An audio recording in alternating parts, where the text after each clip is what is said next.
ಓಂ ಶಾಂತಿ. ತಾರೀಕು 14/11/2024 ಪ್ರಾತಃ ಮುರುಳಿ.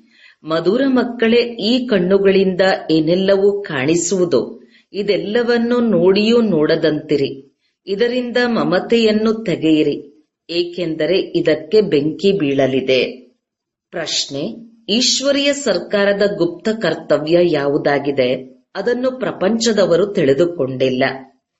ಉತ್ತರ: ಈಶ್ವರೀಯ ಸರ್ಕಾರವು ಆತ್ಮಗಳನ್ನು ಪಾವನ ಮಾಡಿ ದೇವತೆಗಳನ್ನಾಗಿ ಮಾಡುತ್ತದೆ. ಇದು ಬಹಳ ಗುಪ್ತ ಕರ್ತವ್ಯವಾಗಿದೆ. ಇದನ್ನು ಮನುಷ್ಯರು ತಿಳಿದುಕೊಳ್ಳಲು ಸಾಧ್ಯವಿಲ್ಲ. ಯಾವಾಗ ಮನುಷ್ಯರು ದೇವತೆಗಳಾಗುವರೋ ಆಗಲೇ ನರಕವಾಸಿಗಳಿಂದ ಸ್ವರ್ಗವಾಸಿಗಳಾಗಲು ಸಾಧ್ಯ. ಮನುಷ್ಯನ ಎಲ್ಲಾ ಚಾರಿತ್ರವನ್ನೇ ವಿಕಾರಗಳು ಕೆಡಿಸಿವೆ. ಈಗ ನೀವು ಎಲ್ಲರನ್ನೂ ಶ್ರೇಷ್ಠ ಚಾರಿತ್ರವಂತರನ್ನಾಗಿ ಮಾಡುವ ಸೇವೆ ಮಾಡುತ್ತೀರಿ. ಇದೇ ನಿಮ್ಮ ಮುಖ್ಯ ಕರ್ತವ್ಯವಾಗಿದೆ. ಓಂ ಶಾಂತಿ. ಓಂ ಶಾಂತಿ ಎಂದು ಹೇಳಿದಾಗ ತಮ್ಮ ಸ್ವಧರ್ಮ ಮತ್ತು ಮನೆಯ ನೆನಪು ಬರುತ್ತದೆ. ಅಂದರೆ ಮನೆಯಲ್ಲಿ ಹೋಗಿ ಕುಳಿತು ಬಿಡುವಂತಿಲ್ಲ. ತಂದೆಗೆ ಮಕ್ಕಳಾಗಿದ್ದೀರೆಂದರೆ ಅವಶ್ಯಕವಾಗಿ ಸ್ವರ್ಗದ ಆಸ್ತಿಯು ನೆನಪಿಗೆ ಬರುತ್ತದೆ. ಓಂ ಶಾಂತಿ ಎಂದು ಹೇಳುವುದರಿಂದಲೂ ಪೂರ್ಣ ಜ್ಞಾನವು ಬುದ್ಧಿಯಲ್ಲಿ ಬಂದು ಬಿಡುತ್ತದೆ. ನಾನಾತ್ಮ ಶಾಂತ ಸ್ವರೂಪನಾಗಿದ್ದೇನೆ. ಶಾಂತಿಯ ಸಾಗರ ತಂದೆಯ ಮಗುವಾಗಿದ್ದೇನೆ. ಯಾವ ತಂದೆಯು ಸ್ವರ್ಗದ ಸ್ಥಾಪನೆಯನ್ನು ಮಾಡುತ್ತಾರೆಯೋ ಆ ತಂದೆಯೇ ನಮ್ಮನ್ನು ಪವಿತ್ರರು, ಶಾಂತ ಸ್ವರೂಪರನ್ನಾಗಿ ಮಾಡುತ್ತಾರೆ. ಮುಖ್ಯ ಮಾತು ಪವಿತ್ರತೆಯದಾಗಿದೆ. ಒಂದು ಪವಿತ್ರ ಪ್ರಪಂಚ, ಇನ್ನೊಂದು ಅಪವಿತ್ರ ಪ್ರಪಂಚವಾಗಿದೆ. ಪವಿತ್ರ ಪ್ರಪಂಚದಲ್ಲಿ ಒಂದೂ ವಿಕಾರವಿರುವುದಿಲ್ಲ. ಅಪವಿತ್ರ ಪ್ರಪಂಚದಲ್ಲಿ ಪಂಚವಿಕಾರಗಳಿವೆ. ಆದ್ದರಿಂದ ವಿಕಾರಿ ಪ್ರಪಂಚವೆಂದು ಹೇಳಲಾಗುತ್ತದೆ. ಅದು ನಿರ್ವಿಕಾರಿ ಪ್ರಪಂಚವಾಗಿದೆ. ನಿರ್ವಿಕಾರಿ ಪ್ರಪಂಚದಿಂದ ಏಣಿಯನ್ನು ಇಳಿಯುತ್ತಾ ಇಳಿಯುತ್ತಾ ಮತ್ತೆ ವಿಕಾರಿ ಪ್ರಪಂಚದಲ್ಲಿ ಬರುತ್ತೀರಿ. ಅದು ಪಾವನ ಪ್ರಪಂಚ, ಇದು ಪತಿತ ಪ್ರಪಂಚವಾಗಿದೆ. ರಾಮರಾಜ್ಯ ಮತ್ತು ರಾವಣ ರಾಜ್ಯ ಇದೆಯಲ್ಲವೇ? ಸಮಯಕ್ಕನುಸಾರ ಹಗಲು ಮತ್ತು ರಾತ್ರಿ ಎಂದು ಗಾಯನವಿದೆ. ಬ್ರಹ್ಮನ ಹಗಲು ಮತ್ತು ಬ್ರಹ್ಮನ ರಾತ್ರಿ. ಹಗಲಿನಲ್ಲಿ ಸುಖ, ರಾತ್ರಿ ಎಂದರೆ ದುಃಖ. ರಾತ್ರಿಯು ಅಲೆಯುವಂತದ್ದಾಗಿರುತ್ತದೆ. ಹಾಗೆ ನೋಡಿದರೆ ರಾತ್ರಿಯಲ್ಲಿ ಯಾರೂ ಅಲೆದಾಡುವುದಿಲ್ಲ. ಆದರೆ ಭಕ್ತಿಗೆ ಅಲೆದಾಟವೆಂದು ಹೇಳಲಾಗುತ್ತದೆ. ಸದ್ಗತಿಯನ್ನು ಪಡೆಯಲು ತಾವು ಮಕ್ಕಳು ಇಲ್ಲಿಗೆ ಬಂದಿದ್ದೀರಿ. ನೀವಾತ್ಮಗಳಲ್ಲಿ ಪಂಚವಿಕಾರಗಳ ಕಾರಣ ಪಾಪವಿತ್ತು. ಅದರಲ್ಲಿಯೂ ಮುಖ್ಯವಾದುದು ಕಾಮವಿಕಾರವಾಗಿದೆ. ಇದರಿಂದಲೇ ಮನುಷ್ಯರು ಪಾಪಾತ್ಮರಾಗುತ್ತಾರೆ. ಇದಂತೂ ಪ್ರತಿಯೊಬ್ಬರೂ ತಿಳಿದುಕೊಂಡಿದ್ದಾರೆ. ನಾವು ಪತೀತರಾಗಿದ್ದೇವೆ. ಭ್ರಷ್ಟಾಚಾರದಿಂದ ಜನ್ಮ ತೆಗೆದುಕೊಂಡಿದ್ದೇವೆ. ಒಂದು ಕಾಮವಿಕಾರದ ಕಾರಣವೇ ಎಲ್ಲಾ ವಿದ್ಯಾರ್ಹತೆಯೂ ಹಾಳಾಗಿಬಿಟ್ಟಿದೆ. ಆದ್ದರಿಂದ ತಂದೆಯು ತಿಳಿಸುತ್ತಾರೆ, ಮಕ್ಕಳೇ, ಈ ಕಾಮವಿಕಾರವನ್ನು ಜಯಿಸಿದ್ದೇ ಆದರೆ ಜಗಜ್ಜೀತರು, ಹೊಸ ಪ್ರಪಂಚದ ಮಾಲೀಕರು ಆಗುವಿರಿ. ಅಂದ ಮೇಲೆ ಆಂತರಿಕವಾಗಿ ಇಷ್ಟೊಂದು ಖುಷಿ ಇರಬೇಕು. ಮನುಷ್ಯರು ಪತೀತರಾಗುವುದರಿಂದ ಏನನ್ನೂ ತಿಳಿದುಕೊಳ್ಳುವುದಿಲ್ಲ. ಈ ಕಾಮವಿಕಾರದಿಂದಲೇ ಎಷ್ಟೊಂದು ಹೊಡೆದಾಟಗಳಾಗುತ್ತವೆ. ಎಷ್ಟೊಂದು ಅಶಾಂತಿ ಹಾಹಾಕಾರವಾಗಿ ಬಿಡುತ್ತದೆ. ಈ ಸಮಯದಲ್ಲಿ ಪ್ರಪಂಚದಲ್ಲಿ ಹಾಹಾಕಾರವು ಏಕೆ ಇದೆ? ಏಕೆಂದರೆ ಎಲ್ಲರೂ ಪಾಪಾತ್ಮರಾಗಿದ್ದಾರೆ. ವಿಕಾರಗಳ ಕಾರಣವೇ ಅಸುರರೆಂದು ಕರೆಯಲಾಗುತ್ತದೆ. ನಾವು ಸಂಪೂರ್ಣ ಕವಡೆಯ ಸಮಾನ ಬೆಲೆಯಿಲ್ಲದವರಾಗಿದ್ದೆವು ಎಂಬುದನ್ನು ಈಗ ತಂದೆಯ ಮೂಲಕ ತಿಳಿದುಕೊಂಡಿದ್ದೀರಿ. ಬೆಂಕಿಯಲ್ಲಿ ಸುಡಲು ಇದು ಕೆಲಸಕ್ಕೆ ಬರುವಂತಹ ವಸ್ತುವಲ್ಲ. ಈಗ ನೀವು ತಿಳಿದುಕೊಂಡಿದ್ದೀರಿ, ಪ್ರಪಂಚದಲ್ಲಿ ಕೆಲಸಕ್ಕೆ ಬರುವ ವಸ್ತು ಯಾವುದೂ ಇಲ್ಲ. ಎಲ್ಲಾ ಮನುಷ್ಯ ಮಾತ್ರರಿಗೆ ಬೆಂಕಿ ಬೀಳಲಿದೆ. ಈ ಕಣ್ಣುಗಳಿಂದ ಏನೆಲ್ಲವೂ ನೋಡುತ್ತೀರೋ ಎಲ್ಲದಕ್ಕೂ ಬೆಂಕಿ ಬೀಳಲಿದೆ. ಆತ್ಮಕ್ಕೆ ಬೆಂಕಿ ಬೀಳುವುದಿಲ್ಲ. ಆತ್ಮವಂತೂ ಹೇಗೆ ಇನ್ಶೂರ್ ಆಗಿದೆ. ಆತ್ಮಕ್ಕೆ ಎಂದಾದರೂ ಇನ್ಶೂರ್ ಮಾಡಿಸುತ್ತಾರೆಯೇ? ವಿಮೆ ಮಾಡಿಸುತ್ತಾರೆಯೇ? ಶರೀರಕ್ಕೆ ವಿಮೆ ಮಾಡಿಸುತ್ತಾರೆ. ಮಕ್ಕಳಿಗೆ ತಿಳಿಸಿದ್ದಾರೆ, ಇದು ಆಟವಾಗಿದೆ. ಆತ್ಮವಂತೂ ಪಂಚತತ್ವಗಳಿಗಿಂತಲೂ ಮೇಲೆ ಇರುತ್ತದೆ. ಪಂಚತತ್ವಗಳಿಂದಲೇ ಇಡೀ ಪ್ರಪಂಚದ ಸಾಮಗ್ರಿಯಾಗುತ್ತದೆ. ಆತ್ಮವಂತೂ ಈ ಪಂಚತತ್ವಗಳಿಂದ ರಚನೆಯಾಗುವುದಿಲ್ಲ. ಆತ್ಮವು ಸದಾ ಇದ್ದೇ ಇರುತ್ತದೆ. ಕೇವಲ ಕರ್ಮಗಳ ಅನುಸಾರ ಪುಣ್ಯಾತ್ಮ ಪಾಪಾತ್ಮನಾಗುತ್ತದೆ. ಆತ್ಮವು ಪಂಚವಿಕಾರಗಳಿಂದ ಎಷ್ಟೊಂದು ಕೊಳಕಾಗಿ ಬಿಟ್ಟಿದೆ. ಈಗ ತಂದೆಯು ಪಾಪಗಳಿಂದ ಬಿಡಿಸಲು ಬಂದಿದ್ದಾರೆ. ವಿಕಾರಗಳಿಂದಲೇ ಚಾರಿತ್ರ ನಡವಳಿಕೆಯು ಹಾಳಾಗುತ್ತದೆ. ಯಾವುದಕ್ಕೆ ಚಾರಿತ್ರವೆಂದು ಹೇಳಲಾಗುತ್ತದೆ ಎಂಬುದು ಸಹ ಯಾರಿಗೂ ತಿಳಿದಿಲ್ಲ. ಪಾಂಡವರ ರಾಜ್ಯ ಕೌರವರ ರಾಜ್ಯವೆಂದು ಗಾಯನವಿದೆ.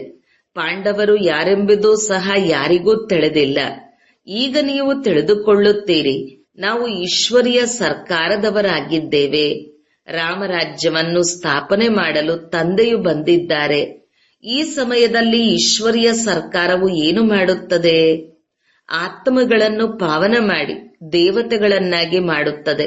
ಇಲ್ಲದಿದ್ದರೆ ದೇವತೆಗಳು ಎಲ್ಲಿಂದ ಬಂದರು ಎಂಬುದನ್ನು ಸಹ ಯಾರೂ ತಿಳಿದುಕೊಂಡಿಲ್ಲ.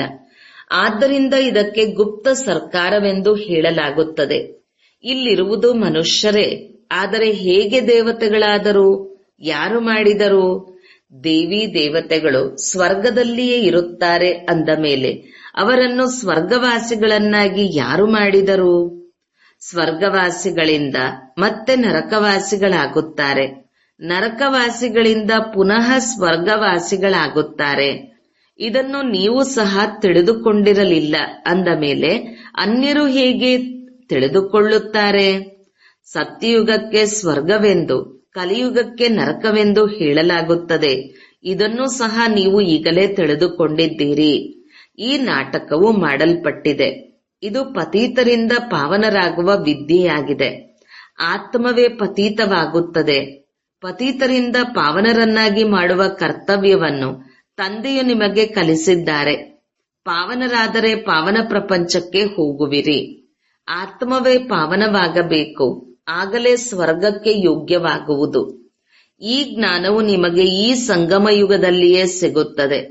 ಪವಿತ್ರರಾಗುವ ಆಯುಧವೂ ಸಿಗುತ್ತದೆ. ತಂದೆಯೊಬ್ಬರಿಗೆ ಪತೀತ ಪಾವನನೆಂದು ಕರೆಯಲಾಗುತ್ತದೆ. ನಮ್ಮನ್ನು ಪಾವನ ಮಾಡಿ ಎಂದು ಕರೆಯುತ್ತಾರೆ. ಈ ಲಕ್ಷ್ಮೀನಾರಾಯಣರು ಸ್ವರ್ಗದ ಮಾಲೀಕರಾಗಿದ್ದರು. ನಂತರ 84 ಜನ್ಮಗಳನ್ನು ಪಡೆದುಕೊಂಡು ಪತೀತರಾಗಿದ್ದಾರೆ. ಇವರಿಗೆ ಶ್ಯಾಮ ಮತ್ತು ಸುಂದರನೆಂದು ಹೆಸರಿಡಲಾಗಿದೆ. ಆದರೆ ಮನುಷ್ಯರು ಅರ್ಥವನ್ನು ತಿಳಿದುಕೊಂಡಿದ್ದಾರೆಯೇ? ಈಗ ಕೃಷ್ಣನ ಬಗ್ಗೆ ಸ್ಪಷ್ಟ ಜ್ಞಾನವು ಸಿಗುತ್ತದೆ. ಇದರಲ್ಲಿ 2 ಪ್ರಪಂಚಗಳನ್ನು ಮಾಡಿಬಿಟ್ಟಿದ್ದಾರೆ. ವಾಸ್ತವದಲ್ಲಿ ಒಂದೇ ಪ್ರಪಂಚವಾಗಿದೆ. ಕೇವಲ ಅದು ಹೊಸದು ಮತ್ತು ಹಳೆಯದಾಗುತ್ತದೆ. ಹೇಗೆ ಮೊದಲು ಚಿಕ್ಕ ಮಕ್ಕಳೇ ನಂತರ ದೊಡ್ಡವರಾಗಿ ವೃದ್ಧರಾಗುತ್ತಾರೆ, ಹಾಗೆಯೇ ಪ್ರಪಂಚವೂ ಸಹ ಹೊಸ ಪ್ರಪಂಚದಿಂದ ಹಳೆಯದಾಗುತ್ತದೆ. ತಿಳಿಸುವುದಕ್ಕಾಗಿ ನೀವು ಎಷ್ಟೊಂದು ತಲೆಕೆಡಿಸಿಕೊಳ್ಳುತ್ತಿದ್ದೀರಿ. ತಮ್ಮ ರಾಜಧಾನಿಯನ್ನು ಸ್ಥಾಪನೆ ಮಾಡುತ್ತಿದ್ದೀರಲ್ಲವೇ? ಇವರು ಸಹ ತಿಳಿದುಕೊಂಡಿದ್ದಾರಲ್ಲವೇ? ತಿಳಿದುಕೊಂಡಿರುವುದರಿಂದಲೇ ಎಷ್ಟೊಂದು ಮಧುರರಾಗಿದ್ದಾರೆ. ಇವರಿಗೆ ಯಾರು ತಿಳಿಸಿದರು? ಭಗವಂತ. ಇಲ್ಲಿ ಯುದ್ಧದ ಮಾತಿಲ್ಲ. ಭಗವಂತನು ಎಷ್ಟು ಬುದ್ಧಿವಂತ ಮತ್ತು ಜ್ಞಾನಪೂರ್ಣರನ್ನಾಗಿ ಮಾಡುತ್ತಾರೆ. ಶಿವನ ಮಂದಿರದಲ್ಲಿ ಹೋಗಿ ನಮಸ್ಕಾರ ಮಾಡುತ್ತಾರೆ. ಆದರೆ ಅವರು ಯಾರು ಏನು ಎಂಬುದನ್ನು ಯಾರೂ ತಿಳಿದುಕೊಂಡಿಲ್ಲ. ಶಿವಕಾಶಿ ವಿಶ್ವನಾಥ ಗಂಗಾ ಎಂದು ಹೇಳುತ್ತಲೇ ಇರುತ್ತಾರೆ. ಅರ್ಥವನ್ನೇ ತಿಳಿದುಕೊಂಡಿಲ್ಲ. ನೀವು ತಿಳಿಸಿದರೂ ಸಹ ನೀವು ನಮಗೇನು ತಿಳಿಸುತ್ತೀರಿ, ನಾವಂತೂ ಎಲ್ಲ ವೇದಾಶಾಸ್ತ್ರಗಳನ್ನು ಓದಿದ್ದೇವೆ ಎಂದು ಹೇಳುತ್ತಾರೆ. ನೀವು ಮಕ್ಕಳಲ್ಲಿಯೂ ಧಾರಣೆ ಮಾಡುವವರಲ್ಲಿ ನಂಬರ್ 1 ಇದ್ದಾರೆ. ಕೆಲವರಂತೂ ಮರೆತು ಹೋಗುತ್ತಾರೆ. ಏಕೆಂದರೆ ಸಂಪೂರ್ಣ ಕಲ್ಲು ಬುದ್ಧಿಯವರಾಗಿದ್ದಾರೆ ಅಂದ ಮೇಲೆ ಈಗ ಪಾರಸಬುದ್ಧಿಯವರ ಕೆಲಸವೇನೆಂದರೆ ಅನ್ಯರನ್ನು ಪಾರಸಬುದ್ಧಿಯವರನ್ನಾಗಿ ಮಾಡಬೇಕು. ಕಲ್ಲು ಬುದ್ಧಿಯವರ ನಡತೆಯು ಈ ರೀತಿ ಇರುತ್ತದೆ. ಏಕೆಂದರೆ ಹಂಸ ಕೊಕ್ಕರೆಗಳಾದರಲ್ಲವೇ? ಹಂಸಗಳು ಯಾರಿಗೂ ದುಃಖ ಕೊಡುವುದಿಲ್ಲ. ಕೊಕ್ಕರೆಗಳು ದುಃಖವನ್ನು ಕೊಡುತ್ತವೆ. ಅವರಿಗೆ ಅಸುರರೆಂದು ಹೇಳಲಾಗುತ್ತದೆ. ಸ್ವಲ್ಪವೂ ತಿಳುವಳಿಕೆ ಇರುವುದಿಲ್ಲ. ಬಹಳ ಸೇವಾ ಕೇಂದ್ರಗಳಲ್ಲಿಯೂ ಸಹ ಇಂತಹವರು ಬಂದು ಬಿಡುತ್ತಾರೆ. ನಾವು ಪವಿತ್ರರಾಗಿರುತ್ತೇವೆಂದು ಒಪ್ಪುವಂತೆ ಹೇಳುತ್ತಾರೆ. ಆದರೆ ಎಲ್ಲವೂ ಸುಳ್ಳು. ಸುಳ್ಳಿನ ಮಾಯೆ, ಸುಳ್ಳಿನ ಕಾಯವೆಂದು ಹೇಳಲಾಗುತ್ತದೆ. ಈಗ ಸಂಗಮ ಯುಗವಾಗಿದೆ. ಎಷ್ಟೊಂದು ಅಂತರವಿರುತ್ತದೆ. ಯಾರು ಸುಳ್ಳು ಹೇಳುತ್ತಾರೆ, ಸುಳ್ಳು ಕೆಲಸಗಳನ್ನು ಮಾಡುತ್ತಾರೆಯೋ ಅವರೇ ಕೆಳದರ್ಜೆಯವರಾಗುತ್ತಾರೆ. ಪ್ರಥಮ, ಮಧ್ಯಮ, ಕನಿಷ್ಠ ದರ್ಜೆ ಇರುತ್ತದೆಯಲ್ಲವೇ? ಇವರು ಕನಿಷ್ಠ ದರ್ಜೆಯವರೆಂಬುದನ್ನು ತಂದೆಯೂ ತಿಳಿಸಬಲ್ಲರು. ತಂದೆಯು ತಿಳಿಸುತ್ತಾರೆ, ಪವಿತ್ರತೆಯ ಪ್ರತ್ಯಕ್ಷ ಪ್ರಮಾಣವನ್ನು ತೋರಿಸಬೇಕು. ಇಬ್ಬರು ಒಟ್ಟಿಗೆ ಇರುತ್ತಾ ಪವಿತ್ರವಾಗಿರುತ್ತೀರಿ ಎಂಬುದು ಅಸಂಭವ ಎಂದು ಕೆಲವರು ಹೇಳುತ್ತಾರೆ.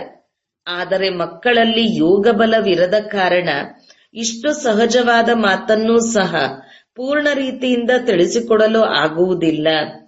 ಇಲ್ಲಿ ನಮಗೆ ಭಗವಂತನೇ ಓದಿಸುತ್ತಾರೆ, ಮತ್ತು ಪವಿತ್ರರಾಗುವುದರಿಂದ ನೀವು 21 ಜನ್ಮಗಳ ಸ್ವರ್ಗದ ಮಾಲೀಕರಾಗುತ್ತೀರಿ. ಇದು ಜಬರ್ದಸ್ತ್ ಲಾಟರಿಯಾಗಿದೆ ಎಂಬ ಮಾತನ್ನು ಯಾರೂ ಅವರಿಗೆ ತಿಳಿಸುವುದೇ ಇಲ್ಲ. ನಮಗಂತೂ ಇನ್ನೂ ಖುಷಿಯಾಗುತ್ತದೆ. ಕೆಲವು ಮಕ್ಕಳು ಗಾಂಧರ್ವ ವಿವಾಹವನ್ನು ಮಾಡಿಕೊಂಡು ಪವಿತ್ರರಾಗಿದ್ದು ತೋರಿಸುತ್ತಾರೆ. ದೇವಿ ದೇವತೆಗಳು ಪವಿತ್ರರಾಗಿದ್ದರಲ್ಲವೇ? ಒಬ್ಬ ತಂದೆಯೇ ಅಪವಿತ್ರರಿಂದ ಪವಿತ್ರರನ್ನಾಗಿ ಮಾಡುತ್ತಾರೆ. ಇದನ್ನೂ ತಿಳಿಸಿದ್ದಾರೆ. ಜ್ಞಾನ, ಭಕ್ತಿ, ವೈರಾಗ್ಯ. ಜ್ಞಾನ ಮತ್ತು ಭಕ್ತಿ ಅರ್ಧ ಅರ್ಧವಾಗಿದೆ. ಮತ್ತೆ ಭಕ್ತಿಯ ನಂತರ ವೈರಾಗ್ಯವೂ ಬರುತ್ತದೆ. ಈಗ ಈ ಪತಿತ ಪ್ರಪಂಚದಲ್ಲಿ ಇರುವಂತಿಲ್ಲ. ಈ ಶರೀರವೆಂಬ ವಸ್ತ್ರವನ್ನು ಕಳಚಿ ಈಗ ಮನೆಗೆ ಹೋಗಬೇಕು. 84 ಜನ್ಮಗಳ ಚಕ್ರವು ಈಗ ಪೂರ್ಣವಾಯಿತು. ಈಗ ನಾವು ಶಾಂತಿಧಾಮಕ್ಕೆ ಹೋಗುತ್ತೇವೆ. ಮೊಟ್ಟ ಮೊದಲಿಗೆ ತಂದೆಯ ಪರಿಚಯ ಕೊಡುವುದನ್ನು ಮರೆಯಬಾರದು. ಇದನ್ನು ಸಹ ಮಕ್ಕಳು ತಿಳಿದುಕೊಳ್ಳುತ್ತೀರಿ. ಈ ಹಳೆಯ ಪ್ರಪಂಚವು ಈಗ ಖಂಡಿತ ಸಮಾಪ್ತಿಯಾಗಲಿದೆ. ತಂದೆಯು ಹೊಸ ಪ್ರಪಂಚವನ್ನು ಸ್ಥಾಪನೆ ಮಾಡುತ್ತಾರೆ. ತಂದೆಯು ಅನೇಕ ಬಾರಿ ಹೊಸ ಪ್ರಪಂಚವನ್ನು ಸ್ಥಾಪನೆ ಮಾಡಲು ಬಂದಿದ್ದಾರೆ. ಮತ್ತು ನರಕದ ವಿನಾಶವಾಗಿ ಬಿಡುತ್ತದೆ. ನರಕವು ಎಷ್ಟು ದೊಡ್ಡದಾಗಿದೆ ಮತ್ತು ಸ್ವರ್ಗವು ಎಷ್ಟೊಂದು ಚಿಕ್ಕದಾಗಿದೆ. ಹೊಸ ಪ್ರಪಂಚದಲ್ಲಿ ಒಂದು ಧರ್ಮವಿರುತ್ತದೆ. ಇಲ್ಲಿ ಅನೇಕ ಧರ್ಮಗಳಿವೆ. ಶಂಕರನ ಮೂಲಕ ವಿನಾಶ ಎಂಬುದನ್ನು ಬರೆಯಲಾಗಿದೆ. ಅನೇಕ ಧರ್ಮಗಳ ವಿನಾಶವಾಗುತ್ತದೆ. ಮತ್ತೆ ಬ್ರಹ್ಮರವರ ಮೂಲಕ ಒಂದು ಧರ್ಮದ ಸ್ಥಾಪನೆಯಾಗುತ್ತದೆ. ಈ ಧರ್ಮವನ್ನು ಯಾರು ಸ್ಥಾಪನೆ ಮಾಡಿದರು? ಬ್ರಹ್ಮರವರಂತೂ ಮಾಡಲಿಲ್ಲ. ಬ್ರಹ್ಮರವರೇ ಪತೀತರಿಂದ ಮತ್ತೆ ಪಾವನರಾಗುತ್ತಾರೆ. ಪತೀತರಿಂದ ಪಾವನರು ಎಂದು ನನಗಾಗಿ ಹೇಳುವುದಿಲ್ಲ. ಪಾವನರಾಗಿದ್ದಾಗ ಲಕ್ಷ್ಮೀ ನಾರಾಯಣರ ಹೆಸರಿದೆ. ಪತೀತರಾದಾಗ ಬ್ರಹ್ಮನೆಂದು ಹೆಸರಿರುತ್ತದೆ. ಬ್ರಹ್ಮನ ಹಗಲು ಮತ್ತು ಬ್ರಹ್ಮನ ರಾತ್ರಿ ಎಂದು ಹೇಳಲಾಗುತ್ತದೆ. ಶಿವ ತಂದೆಗೆ ಅನಾದಿ ರಚಯಿತನೆಂದು ಹೇಳಲಾಗುತ್ತದೆ. ಆತ್ಮಗಳಂತೂ ಇದ್ದೇ ಇರುತ್ತಾರೆ. ಅಂದಾಗ ತಂದೆಗೆ ಆತ್ಮಗಳು ರಚಯಿತನೆಂದು ಹೇಳುವುದಿಲ್ಲ, ಆದರೆ ಅನಾದಿ ಎಂದು ಹೇಳಲಾಗುತ್ತದೆ. ತಂದೆಯು ಅನಾದಿಯಾಗಿದ್ದಾರೆ ಅಂದ ಮೇಲೆ ಆತ್ಮಗಳು ಅನಾದಿಯಾಗಿದ್ದೀರಿ.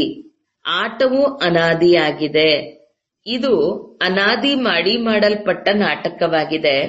ಸ್ವ ಆತ್ಮನಿಗೆ ಸೃಷ್ಟಿ ಚಕ್ರದ ಆದಿ ಮಧ್ಯ ಅಂತ್ಯದ ಕಾಲಾವಧಿಯ ಜ್ಞಾನವು ಸಿಗುತ್ತದೆ. ಇದನ್ನು ಯಾರು ಕೊಟ್ಟರು? ತಂದೆ, ನೀವು 21 ಜನ್ಮಗಳಿಗಾಗಿ ಧನಿಕರಾಗಿ ಬಿಡುತ್ತೀರಿ. ನಂತರ ರಾವಣ ರಾಜ್ಯದಲ್ಲಿ ಅನಾಥರಾಗಿ ಬಿಡುತ್ತೀರಿ. ಆಗ ಚಾರಿತ್ರವು ಹಾಳಾಗತೊಡಗುತ್ತದೆ. ವಿಕಾರಗಳಿದೆಯಲ್ಲವೇ? ನರಕ, ಸ್ವರ್ಗ ಒಟ್ಟಿಗೆ ನಡೆಯುತ್ತದೆ ಎಂದು ಮನುಷ್ಯರು ತಿಳಿಯುತ್ತಾರೆ. ಈಗ ನೀವು ಮಕ್ಕಳಿಗೆ ಎಷ್ಟು ಸ್ಪಷ್ಟವಾಗಿ ತಿಳಿಸಲಾಗುತ್ತದೆ. ಈಗ ನೀವು ಗುಪ್ತವಾಗಿದ್ದೀರಿ. ಶಾಸ್ತ್ರಗಳಲ್ಲಿ ಏನನ್ನೋ ಬರೆದು ಬಿಟ್ಟಿದ್ದಾರೆ. ಇಡೀ ಸೂತ್ರವೇ ಗಂಟು ಬಿದ್ದಿದೆ. ನಾವೇನು ಪ್ರಯೋಜನಕ್ಕಿಲ್ಲ. ಬಂದು ನಮ್ಮನ್ನು ಪಾವನರನ್ನಾಗಿ ಮಾಡಿ, ಬಂದು ನಮ್ಮ ನಡತೆಯನ್ನು ಸುಧಾರಣೆ ಮಾಡಿ ಎಂದು ತಂದೆಯನ್ನು ಕರೆಯುತ್ತೀರಾ? ನಿಮ್ಮ ಚಾರಿತ್ರವು ಸುಧಾರಣೆಯಾಗುತ್ತದೆ. ಕೆಲವರಂತೂ ಸುಧಾರಣೆಯಾಗುವ ಬದಲು ಇನ್ನೂ ಹಾಳಾಗುತ್ತಾರೆ. ಚಲನೆಯಿಂದ ಎಲ್ಲವೂ ತಿಳಿಯುತ್ತದೆ. ಇಂದು ಹಂಸಗಳೆಂದು ಕರೆಸಿಕೊಳ್ಳುತ್ತಾರೆ. ಅವರೇ ನಾಳೆ ಕೊಕ್ಕರೆಗಳಾಗಿ ಬಿಡುತ್ತಾರೆ. ತಡವಾಗುವುದೇ ಇಲ್ಲ. ಮಾಯೆಯೂ ಸಹ ಬಹಳ ಗುಪ್ತವಾಗಿದೆ. ಇಲ್ಲಿ ಏನೂ ಕಂಡುಬರುವುದಿಲ್ಲ. ಆದರೆ ಹೊರಗೆ ಹೋದಾಗ ಚಾರಿತ್ರದ ಬಗ್ಗೆ ಕಂಡುಬರುತ್ತದೆ. ಮತ್ತೆ ಆಶ್ಚರ್ಯವಾಗಿ ಕೇಳಿ ಅದರಂತೆ ನಡೆಯುತ್ತಿದ್ದವರು ಓಡಿ ಹೋಗುತ್ತಾರೆ. ಇಷ್ಟು ಜೋರಾಗಿ ಬೀಳುತ್ತಾರೆ, ಮೂಳೆಗಳೇ ಪುಡಿ ಪುಡಿಯಾಗಿ ಬಿಡುತ್ತವೆ. ಇದು ಇಂದ್ರಪ್ರಸ್ಥದ ಮಾತಾಗಿದೆ. ಕೊನೆಗೆ ಎಲ್ಲವೂ ತಿಳಿಯುತ್ತದೆ. ಅಂತಹವರು ಮತ್ತೆ ಸಭೆಯಲ್ಲಿ ಬರಬಾರದು. ಅಲ್ಪ ಸ್ವಲ್ಪ ಜ್ಞಾನ ಕೇಳಿದರೂ ಸಹ ಸ್ವರ್ಗದಲ್ಲಿ ಬಂದೇ ಬರುತ್ತಾರೆ. ಜ್ಞಾನದ ವಿನಾಶವಾಗುವುದಿಲ್ಲ. ಈಗ ತಂದೆಯು ತಿಳಿಸುತ್ತಾರೆ, ಮಕ್ಕಳೇ, ಪುರುಷಾರ್ಥ ಮಾಡಿ ಶ್ರೇಷ್ಠ ಪದವಿಯನ್ನು ಪಡೆಯಿರಿ. ಒಂದು ವೇಳೆ ವಿಕಾರದಲ್ಲಿ ಬಿದ್ದರೆ ಪದಭ್ರಷ್ಟವಾಗಿ ಬಿಡುತ್ತದೆ. ಈ ಚಕ್ರವು ಹೇಗೆ ತಿರುಗುತ್ತದೆ ಎಂಬುದನ್ನು ಈಗ ನೀವು ತಿಳಿದುಕೊಂಡಿದ್ದೀರಿ. ಈಗ ನೀವು ಮಕ್ಕಳ ಬುದ್ಧಿಯು ಎಷ್ಟೊಂದು ಪರಿವರ್ತನೆಯಾಗುತ್ತದೆ. ಆದ ಮೇಲೂ ಸಹ ಮಾಯೆಯು ಮೋಸಗೊಳಿಸುತ್ತದೆ. ಇಚ್ಛಾ ಮಾತ್ರ ಅವಿದ್ಯ. ಯಾವುದೇ ಇಚ್ಛೆಯನ್ನಿಟ್ಟುಕೊಂಡರೆ ಅವರು ಹೋದರೆಂದರ್ಥ. ಸ್ವಲ್ಪವೂ ಇಲ್ಲದಂತಾಗಿ ಬಿಡುತ್ತಾರೆ. ಒಳ್ಳೊಳ್ಳೆಯ ಮಕ್ಕಳನ್ನು ಸಹ ಮಾಯೆಯು ಯಾವುದಾದರೊಂದು ಪ್ರಕಾರದಿಂದ ಮೋಸ ಮಾಡಿಬಿಡುತ್ತದೆ. ಮತ್ತೆ ಅಂತಹವನು ತಂದೆಯ ಹೃದಯವನ್ನೇರಲು ಸಾಧ್ಯವಿಲ್ಲ. ಕೆಲವು ಮಕ್ಕಳು ತಂದೆಯನ್ನು ಮುಗಿಸುವುದರಲ್ಲಿಯೂ ತಡ ಮಾಡುವುದಿಲ್ಲ, ಪರಿವಾರವನ್ನು ಸಮಾಪ್ತಿ ಮಾಡಿಬಿಡುತ್ತಾರೆ. ಇಂತಹ ಮಕ್ಕಳು ಇರುತ್ತಾರೆ. ಮಹಾನ್ ಪಾಪಾತ್ಮರಾಗಿದ್ದಾರೆ. ರಾವಣನು ಏನೇನು ಮಾಡಿಸಿಬಿಡುತ್ತಾನೆ. ಇದರಲ್ಲಿ ಎಷ್ಟೊಂದು ತಿರಸ್ಕಾರವೂ ಬರುತ್ತದೆ. ಇದು ಎಷ್ಟೊಂದು ಕೊಳಕು ಪ್ರಪಂಚವಾಗಿದೆ. ಇದರೊಂದಿಗೆ ಎಂದೂ ಮನಸ್ಸನ್ನಿಡಬಾರದು. ಪವಿತ್ರರಾಗಲು ಬಹಳ ಸಾಹಸವಿಡಬೇಕು. ವಿಶ್ವದ ರಾಜ್ಯಭಾಗ್ಯದ ಬಹುಮಾನವನ್ನು ಪಡೆದುಕೊಳ್ಳಲು ಮುಖ್ಯವಾದದ್ದು ಪವಿತ್ರತೆಯಾಗಿದೆ. ಪವಿತ್ರತೆಗಾಗಿ ಎಷ್ಟೊಂದು ಹೊಡೆದಾಟಗಳು ನಡೆಯುತ್ತದೆ. ಹೇ ಪತೀತ ಪಾವನ ಬನ್ನಿ ಎಂದು ಗಾಂಧೀಜಿಯೂ ಹೇಳುತ್ತಿದ್ದರು. ಈಗ ತಂದೆಯು ಹೇಳುತ್ತಾರೆ, ವಿಶ್ವದ ಚರಿತ್ರೆ ಭೂಗೋಳವು ಪುನಃ ಪುನರಾವರ್ತನೆಯಾಗುತ್ತದೆ. ಎಲ್ಲರೂ ಹಿಂತಿರುಗಿ ಬರಲೇಬೇಕು. ಆಗಲೇ ಒಟ್ಟಿಗೆ ಹೋಗುತ್ತೇವೆ. ಎಲ್ಲರನ್ನೂ ಮನೆಗೆ ಕರೆದುಕೊಂಡು ಹೋಗಲು ತಂದೆಯು ಬಂದಿದ್ದಾರಲ್ಲವೇ. ತಂದೆಯು ಬರದ ವಿನಃ ಯಾರು ಹಿಂತಿರುಗಿ ಹೋಗಲು ಸಾಧ್ಯವಿಲ್ಲ. ಒಳ್ಳೆಯದು. ಮಧುರಾತಿ ಮಧುರ ಅಗಲಿ ಹೋಗಿ ಮರಳಿ ಸಿಕ್ಕಿರುವಂತಹ ಮಕ್ಕಳಿಗೆ ಪ್ರೀತಿಯ ಮಾತಾಪಿತಾ ಬಾಬ್ದಾದರವರ ನೆನಪು, ಪ್ರೀತಿ ಹಾಗೂ ನಮಸ್ತೆ. ಆತ್ಮೀಯ ಮಕ್ಕಳಿಗೆ ಆತ್ಮೀಯ ತಂದೆಯ ನಮಸ್ತೆ. ಧಾರಣೆಗಾಗಿ ಮುಖ್ಯ ಸಾರ. 1. ಮಾಯೆಯ ಮೋಸದಿಂದ ಪಾರಾಗಲು ಯಾವುದೇ ಒಂದು ಪ್ರಕಾರದ ಇಚ್ಛೆಯನ್ನು ಇಟ್ಟುಕೊಳ್ಳಬಾರದು. ಇಚ್ಛಾ ಮಾತ್ರ ಅವಿದ್ಯ ಆಗಬೇಕು. 2. ವಿಶ್ವದ ರಾಜ್ಯಭಾಗ್ಯದ ಬಹುಮಾನವನ್ನು ಪಡೆಯಲು ಮುಖ್ಯವಾದುದು ಪವಿತ್ರತೆಯಾಗಿದೆ. ಆದ್ದರಿಂದ ಪವಿತ್ರರಾಗುವ ಸಾಹಸವನ್ನಿಡಬೇಕು. ನಮ್ಮ ನಡವಳಿಕೆ ಚಾರಿತ್ರೆಯನ್ನು ಸುಧಾರಣೆ ಮಾಡಿಕೊಳ್ಳಬೇಕು. ವರದಾನ: ಸದಾ ನೆನಪಿನ ಛತ್ರಛಾಯೆಯ ಕೆಳಗೆ, ಮರ್ಯಾದೆಯ ಗೆರೆಯ ಒಳಗೆ ಇರುವಂತಹ ಮಾಯಾಜೀತ ಭವ. ತಂದೆಯ ನೆನಪೇ ಛತ್ರಛಾಯೆಯಾಗಿದೆ. ಛತ್ರಛಾಯೆಯಲ್ಲಿ ಇರುವುದು ಅರ್ಥಾತ್ ಮಾಯಾಜೀತರು ವಿಜಯಿ ಆಗುವುದು. ಸದಾ ನೆನಪಿನ ಛತ್ರಛಾಯೆಯು ಕೆಳಗೆ ಮತ್ತು ಮರ್ಯಾದೆಯ ಗೆರೆಯು ಒಳಗೆ ಇದ್ದಾಗ ಯಾರಿಗೂ ಒಳಗೆ ಬರುವ ಸಾಹಸ ಇರುವುದಿಲ್ಲ. ಮರ್ಯಾದೆಯ ಗೆರೆಯಿಂದ ಹೊರಬಂದಾಗ ಮಾಯೆಯೂ ಸಹ ತನ್ನವರನ್ನಾಗಿ ಮಾಡಿಕೊಳ್ಳುವುದರಲ್ಲಿ ಬುದ್ಧಿವಂತ ಆಗಿದೆ. ಆದರೆ ನಾವು ಅನೇಕ ಬಾರಿ ವಿಜಯಿಗಳಾಗಿದ್ದೇವೆ. ವಿಜಯ ಮಾಲೆ ನಮ್ಮದೇ ನೆನಪಾರ್ಥವಾಗಿದೆ. ಈ ಸ್ಮೃತಿಯಿಂದ ಸದಾ ಸಮರ್ಥರಾದಾಗ ಮಾಯೆಯಿಂದ ಸೋಲಲು ಸಾಧ್ಯವಿಲ್ಲ. ಸ್ಲೋಗನ್: ಸರ್ವ ಖಜಾನೆಗಳನ್ನು ಸ್ವಯಂನಲ್ಲಿ ಸಮಾವೇಶ ಮಾಡಿಕೊಂಡಾಗ ಸಂಪನ್ನತೆಯ ಅನುಭವ ಆಗುತ್ತಿರುತ್ತದೆ. ಓಂ ಶಾಂತಿ.